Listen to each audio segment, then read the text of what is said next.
Bonjour, je suis Madame Malou, née Marie-Noël Tchao. Je suis la fondatrice de Nutricen, une entreprise agroalimentaire spécialisée dans la production de farine infantile enrichie, de jus locaux 100% naturels et de transformation, de tout ce qui est transformation de produits locaux en général. Bon, je suis très honorée d'avoir été choisie comme dame du mois. Vraiment, je suis honorée. Merci beaucoup. Je vais essayer donc de partager avec vous mon expérience en entrepreneuriat, tout en essayant aussi de répondre à vos questions. D'accord. Alors, depuis quand êtes-vous entrepreneur et pourquoi avez-vous choisi d'être entrepreneur? Bon, j'ai commencé en 2016, plus précisément en avril 2016. Donc, je devais choisir entre rester à la maison à ne rien faire ou bien essayer de faire quelque chose. Parce qu'après ma formation, je n'avais pas d'emploi. J'étais en recherche d'emploi, comme on dit, mais j'étais stagiaire. Donc, j'étais stagiaire dans une entreprise de la place. J'ai fait pas mal d'années là-bas. Et là-bas, on formait des femmes et même des hommes qui venaient dans les régions, dans la sous-région aussi. Et pourtant, arrivés chez eux, ils créaient leur propre entreprise. Donc moi, à un certain moment, il n'y avait pas la promotion, j'avais rien. Il m'arrivait de ne pas avoir même de quoi me payer le transport et autres.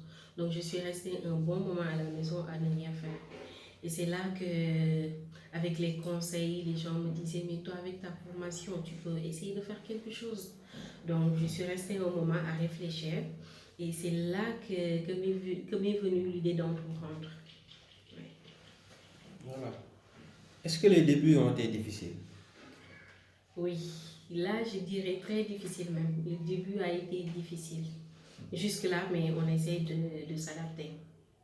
Donc, le début a été vraiment difficile parce que je n'avais pas les moyens financiers, je n'avais pas les bagages en tant qu'entrepreneur, je ne savais pas par où commencer. Je n'avais que mon expérience professionnelle pour dire ce que j'ai appris durant ma formation, durant mes séances de stage et tout.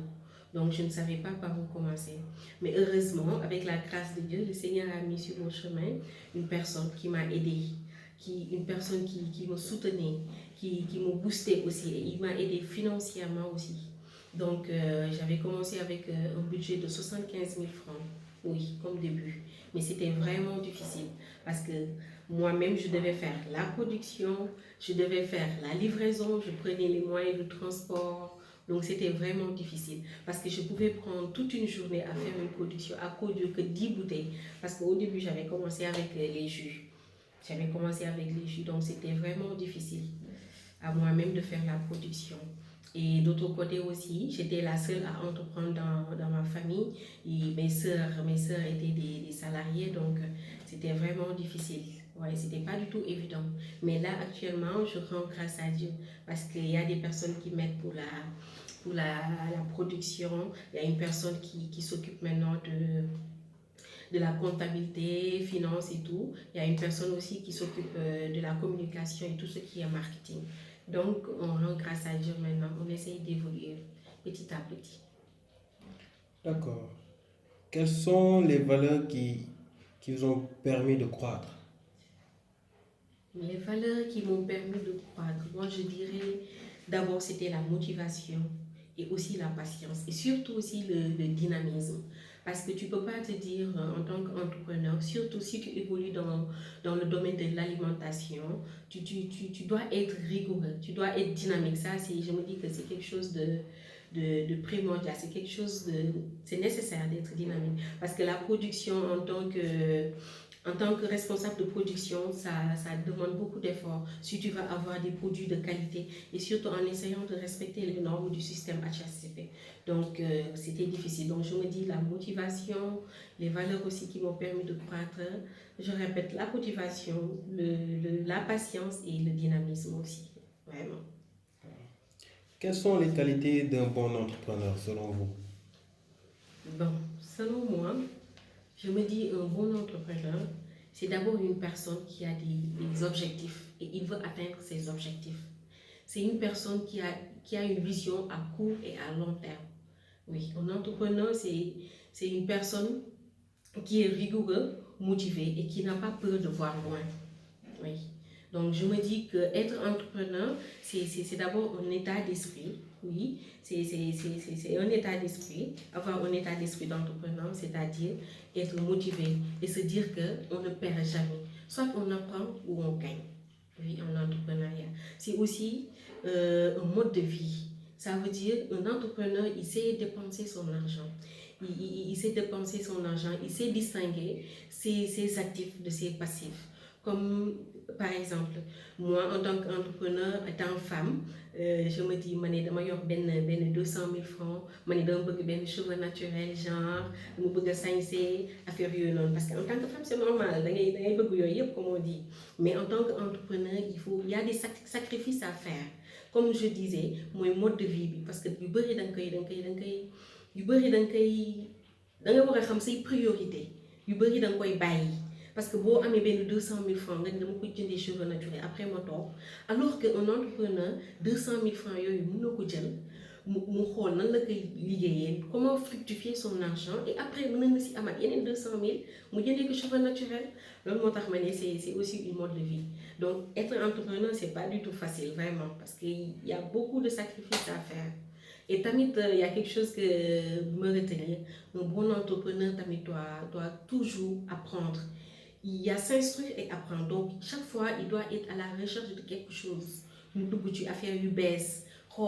Les autres, qu'est-ce que je peux faire de mieux que les autres? Essayer d'évoluer, quoi. Donc, c'est ce que je peux dire comme un bon entrepreneur. C'est pas facile en tout cas.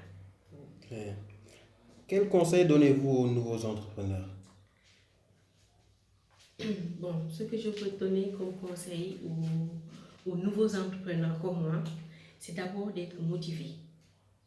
D'être motivé, d'être patient et d'être persévérant. Parce que c'est pas du tout chose facile d'être persévérant. Ne pas avoir peur aussi de se lancer et ne jamais abandonner. Se dire qu'on va toujours y arriver. Donc il faut de la persévérance vraiment en tant que jeune entrepreneur, en tant qu'une personne qui veut entreprendre. Il faut surtout de la persévérance. Ouais. En tout cas, j'encourage les nouveaux entrepreneurs parce que vraiment, c'est pas une chose facile du tout. C'est pas une chose facile. Il faut de la persévérance, se dire qu'on va y arriver et ne jamais abandonner. Ouais. D'accord, nous arrivons au terme de l'interview. Alors, quels sont vos derniers mots? Bon, d'abord, je vous remercie. Je vous remercie encore. Je vous remercie de votre attention. Je remercie toutes les personnes qui m'ont aidé dans ce parcours. Toutes les personnes qui m'ont soutenu. Toutes les personnes vraiment. Mes amis, ma famille, je remercie ma famille, je remercie mes clients. Vraiment, je remercie toutes les personnes qui m'ont soutenu parce qu'il y a énormément de gens qui m'ont vraiment aidé. Oui. Et je remercie aussi une personne qui m'est spéciale. Tantôt, j'avais dit une personne qui m'a beaucoup soutenue, qui m'a beaucoup aidée. C'est mon mari. En tout cas, je le remercie. Et je bénis le Seigneur pour sa vie. Je bénis le Seigneur. Et je voudrais aussi rendre un vibrant hommage à un ami, un frère, Eric Agbo, une personne qui m'a beaucoup aidé dans la création de mon entreprise, une des victimes du coronavirus. Mais je prie pour que le Seigneur fasse briller sur lui sa lumière sans fin et qu'il lui donne l'éternel repos. Oui, vraiment, je vous remercie en tout cas. Je remercie encore et encore mes clients qui ne cessent de m'impressionner, mes clients qui ne cessent de m'encourager, vraiment, parce que je me dis que parce que un client ou une cliente mu jënd benn affaire et après mu def retour c'est pas du tout évident moom moo fay xaalisam mënoon a bañ a def retour mais day ñëw bind la encourager la vraiment man loolu moom mooy gën a booster parce que man comme on dit je suis compliquée mais vraiment man j'aime être compliquée surtout en matière de qualité c'est surtout pour loolu parce que qualité man je me dis qualité mooy loo xamante ne man mënuma si badine. Donc vraiment je remercie ces clientes et je vous invite surtout aussi à aimer nos pages Facebook, Instagram, Twitter. Venez vous abonner et venez visiter nos pages et surtout partagez davantage. Merci beaucoup en tout cas à vous et bye.